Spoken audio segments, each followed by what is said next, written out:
Hey, what's up? This is Brandon Simmons for BrandonSimmons.biz, and this is my Black Quarterback NFL column coming at you at a little different format.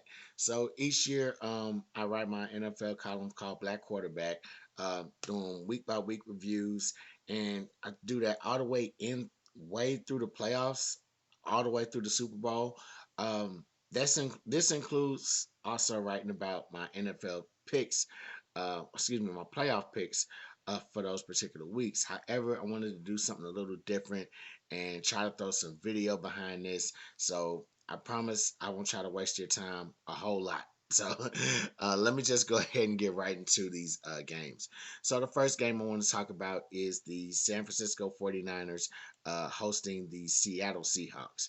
And so a couple things we got going here. San Francisco, they're on a hot streak right now coming into this league. Coming into this postseason, and that's without their two quote unquote starting quarterbacks, Trey Lance and Jimmy Garoppolo. Both guys got hurt during the season, and so they came in and they put Brock Purdy, their seventh round pick from this year, came in and he's done an amazing job. You know what I'm saying? He's kept his team afloat, and he's really hasn't had to do too much.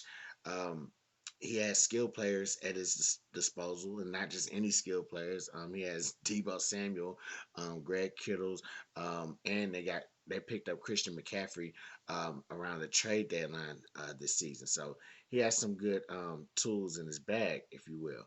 And not to mention they have a league leading rush defense to that can really slow teams down.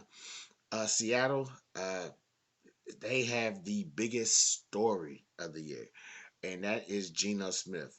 Geno Smith pretty much, he's bounced around a couple of teams the last few years. And, for the most part, he hasn't had like a spectacular, uh, career. He started a season or two, and then been serving his time on the bench. But this year, he's having an amazing year. He opened the season beating the former Seattle Seahawks franchise quarterback Russell Wilson when the Seahawks played the Broncos on Monday Night Football this year. And, he made his first Pro Bowl, all those good things. Tyler Lockett, DK Metcalf, both Seahawks receivers have 1,000 yards receiving this year, and they also got Woolen, that's a potential defensive rookie of the year.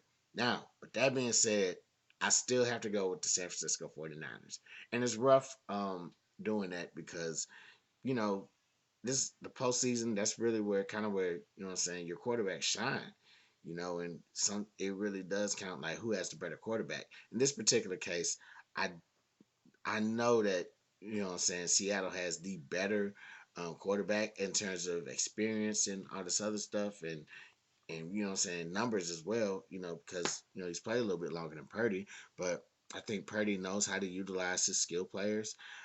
He knows how to make plays with whom to make plays with, and they Seahawks have been swept in the regular season by this team, and it when they got swept, it what Geno Smith did not look like the Pro Bowl Geno Smith that we love this year. I think he's only had one touchdown in both of the contests. And the only other touchdown that's been scored by the Seahawks was on a broken special teams play. I think it was a broken field goal, broken punt. Block field goal to block punt. But it was on a special teams play, nothing from the offense. So it's gonna be a tough road for them, especially since they're going on the road. And so, in addition to that, didn't really mention Nick Bosa earlier, but in both of these games, Bosa has 8 quarterback hits and 3 sacks. So I'm just saying, it's gonna be that type of it's gonna be a long day for Seattle. So I'm gonna go ahead and take the 49ers in this one. Jaguars and Chargers, the next game that's on the list. So Jacksonville Jaguars, doing a tremendous job this season. Came into the postseason on a 5-game winning streak. Um, they have a running back by committee, but Travis Etienne is that lead back, and he's definitely a major factor back within that group can really cause some damage for him for a bunch of defenses. Trevor Lawrence has improved under Doug Peterson tremendously. You know, he's got away from that mess, whatever got from under that mess from last year, and he's actually like playing some really good football this season. Um, so his, what I'm saying, his game is a little bit tighter, obviously. Um, as far as the Los Angeles Chargers go, Austin Eckler, like he's more dangerous as a factor back. Really, a real dual threat back, if you will, both receiving and rushing yards, and definitely receptions as well. So, um, the Chargers will be out without Mike Williams. Let me double check that. I should have double checked that, but I did not. Let me pull it up.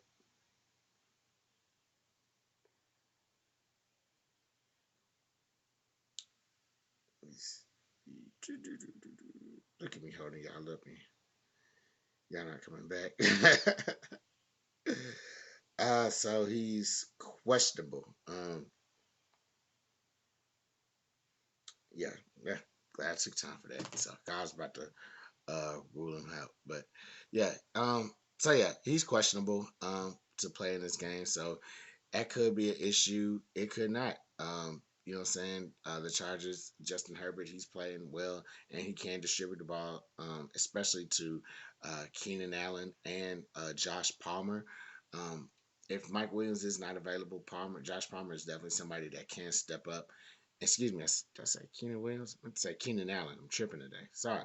So, if he, so yeah, if not Keenan Allen, he can definitely send the ball to Josh Palmer. Palmer actually had almost touched 100 yards in the last matchup, um, in the Chargers' last matchup against the Jaguars, which they almost lost to. So, but that is kind of why I'm going to lean with the Jacksonville Jaguars in this particular game. And so, the one thing that I really think is going to stand out, and aside from them already beating the Chargers, I think it's going to be the coaching that what it really comes down to. And so Brandon Staley, he's done some.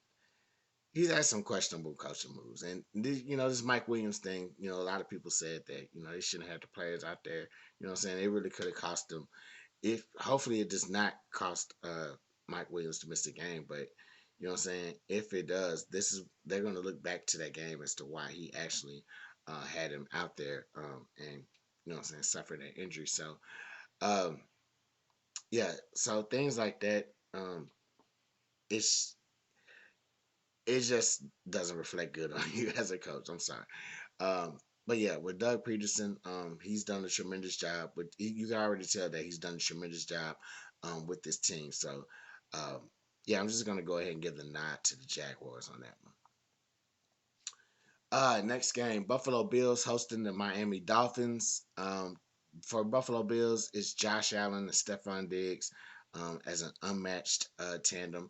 Josh Allen will still pass the ball around, especially to Isaiah McKenzie. He definitely gives him a little bit of burn within the game sometimes. The running game, I haven't seen enough of it, but I would say like it looks a little bit better. I would say it looks. I would say it looks decent, and I hope they. I think this is the game where they're probably going to surprise me and be like, "No, this is it." So I'm definitely going to be looking forward to that. Tyreek, yeah. So they sent away Zach Moss for Nathaniel Hines. Why didn't I mention that detail? So yeah, them sending away Zach Moss for Nathaniel Hines seemed to boost some things up for him. But I'm excited to see like what will actually get done as they put Hines alongside Singletary. As far as the Miami Dolphins go, Tyreek Hill still exists. So that's all I'm gonna leave it with there. With the Buffalo Bills, I'm just gonna go ahead and take them for this game. The Dolphins, they're gonna be without Tua Tagovailoa.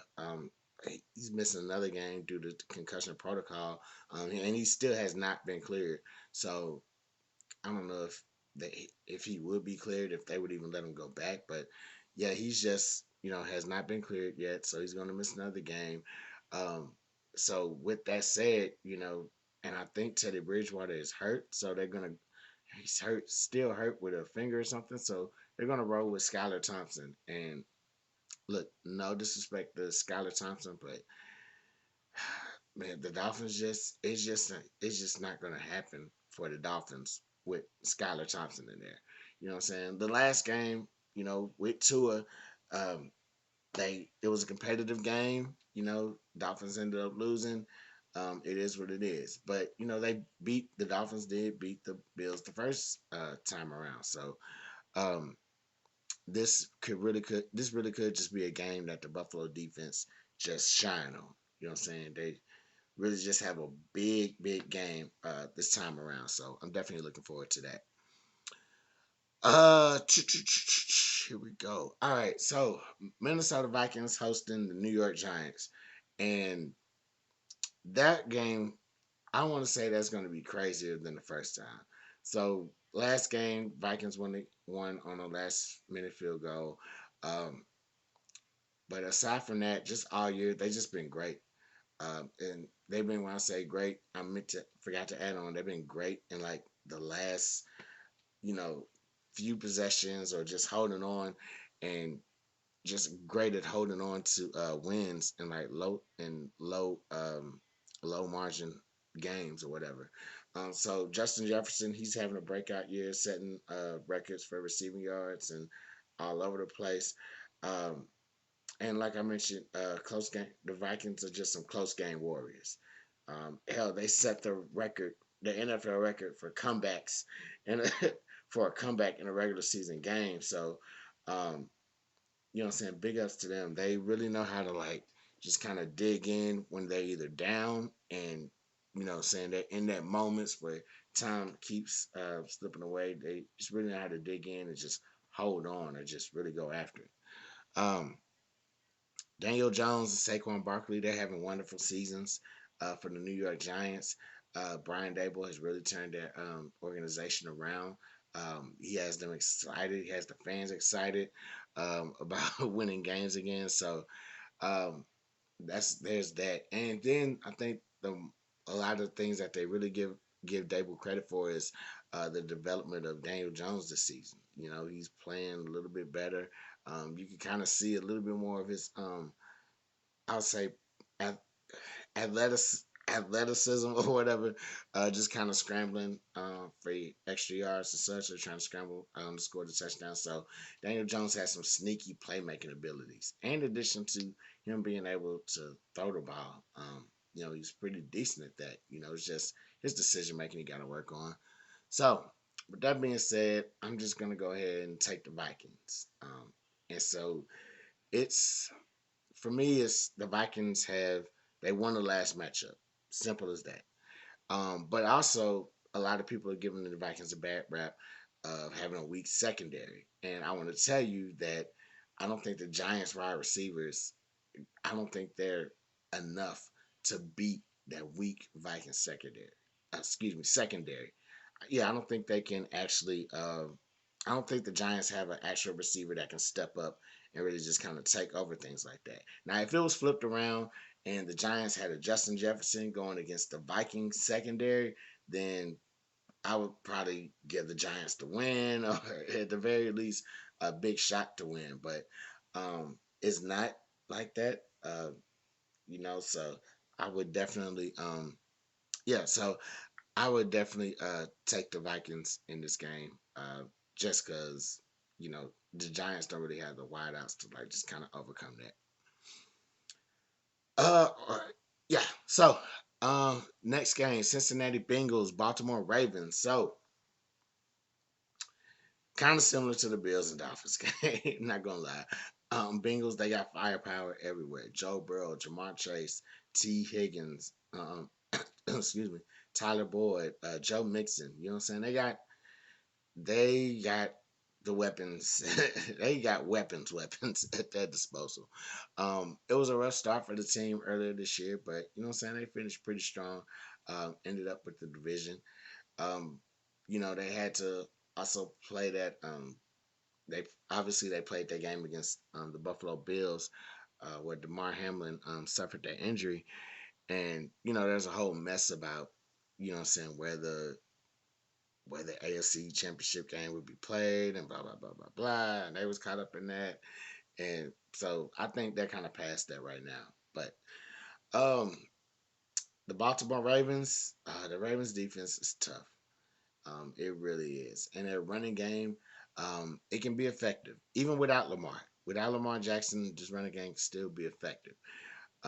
However, I'm not even going to go into a deep dive. I'm just going to say I'm going with the Bengals on this. Um, with no Lamar, the Ravens lost their leverage. You know what I'm saying? And so this, my thing is this. Yeah, with no Lamar Jackson, the Raiders, they lost their leverage in being competitive. Um, the Bengals, they're good, but I think with Lamar out there, the Ravens will just kind of respond a little bit better, knowing that they'll have a chance at winning this shot. And everyone's healthy again on the Bengals, like for real, for real. So at one point there was injuries here and there, but that's not so much the case. Like everybody's legit healthy. So I think Joe Mixon was out, not too long ago. Over I think he was in concussion protocol. But also Jamar Chase was out for a while for his foot. So there's that, and there's the Bengals taking this game. So final game of the weekend, Tampa Bay Buccaneers taking on the Dallas Cowboys. So Tampa Bay will be at home, and Dallas will apparently be in some like blue jersey that they've only gotten 3 wins in overall whenever they wear them in the playoffs. So my thing about Tampa Bay, they managed to fight through some injuries to win the division. Tom Brady, he's still putting up numbers. However, they were like last in rushing, and that stood out to me because Leonard Fournette, what I'm saying, he's pretty decent running back, and he's not like old or anything. I don't feel like he's reached that, 30 something or 30-year old or 29-year-old threshold. But yeah, it's still surprising because they got him. They also got Rashard White and all these other folks. So interesting to see how that actually plays out. Um, Cowboys, they have a powerful offense with Tony Pollard. Michael Parsons, he's a defensive X factor, like straight up. Like they'll put him anywhere in those linebacker spots. They even put him on the D line, and they just turn him loose and just let him go. So it's definitely going to be important to kind of watch him and set up some blocking for him. Inconsistent play. So I'll touch on that a little bit later about about the Cowboys just inconsistent play. Most of it is just through I would say offense is an issue. Just scoring and all that stuff inconsistently. But also, it does have something to do with them like facing their opponents, just having the opponents in front of them and not being able to like beat them. So yeah. So where was I? Yeah. So the Buccaneers. That's my pick. So and it was real tough trying to go back and forth about who I would pick for this actual game. So my thing is this: if the Bucks have Brady, they don't. The Bucks have Brady if nothing else. You know what I'm saying? Like the whole mantra, don't bet against Tom Brady, blah blah blah blah blah. Everybody gets that, and so do I. So there's a couple times I bet against them, and what I'm saying, it didn't look right, but um, in this particular case, I do trust Tom Brady more, a little bit more than Dak Prescott, as far as like in the yeah, I trust him a little bit more in this situation. He's been around probably more playoff games than Dak Prescott has lost. So yeah, go ahead and give him a yeah, go ahead and like give him the ball, get him going. Um, in addition to that, Dallas is really wishy-washy against opponents with lower records, and this is going to be a perfect storm for them because not only do the Buccaneers have a lower record than the Cowboys, but um, they also have Tom Brady. So it's like choose your poison. You know what I'm saying? So it's definitely so yeah, definitely with Dallas being wishy-washy against opponents, it's hard to tell what they'll actually do against the Tampa Bay Buccaneers. So um, yeah, definitely go with the Buccaneers on this one. Anywho, these are my picks. So I got 49ers, Jaguars, Bills, Vikings, Bengals, and Buccaneers. Those are all my picks. Hopefully I get a clean sweep on everything. Um, and that's pretty much all I got. Thank y'all for bearing with me on this. I'm Brandon Simmons for Brandon Simmons.biz, and this is, you know what I'm saying, Black Quarterback. Holla Black.